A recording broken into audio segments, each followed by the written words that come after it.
আমার দেখা বোঝন যাইতো না, আগেই কয়ে লিছি বহুত মানুষ আমার কাম করাইছে,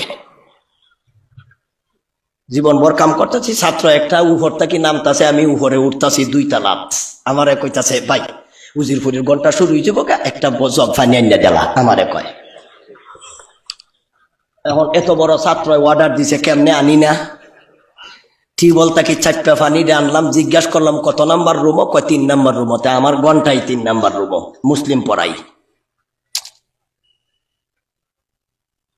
3 নাম্বার রুমে যাই ঢুকলাম, হ্যাঁ দৌড়িয়া ইসা জগটা নিল, নিয়ে কইতাছে ভাই থ্যাংক ইউ, যাওগা থ্যাংক ইউ। আমি কইলাম না, আমি যাইবার লেগে আইছি না তো, আমি কেন পড়ায়াম। আমি যখন হুজুরের বিছানায় বসছি তখন হে তারে দিগাইতেছে, ইলা কেলা, কইলে এই তো উজিরপুরি। তো কথা ফানি আনছি কারে দিয়া, এখন থেকে হে উঠা যাগ। আমি দাঁড়া কই যাস, কই হুজুর আর পড়তে পারতাম না। আমি তুমি এটা 9 নাম্বার কাম করাইছো আমার, এইরকম আরো 8 নম্বর করছি আমি। তোমার এত লজ্জার ব্যাপার না, আরো 8 বার করছি, তুমি 9 নাম্বার সিরিয়াল আছো, তোমার সরম লজ্জার কিচ্ছু না, এটা বহু কাম করতেছি, এটা 9 নাম্বার হইছে।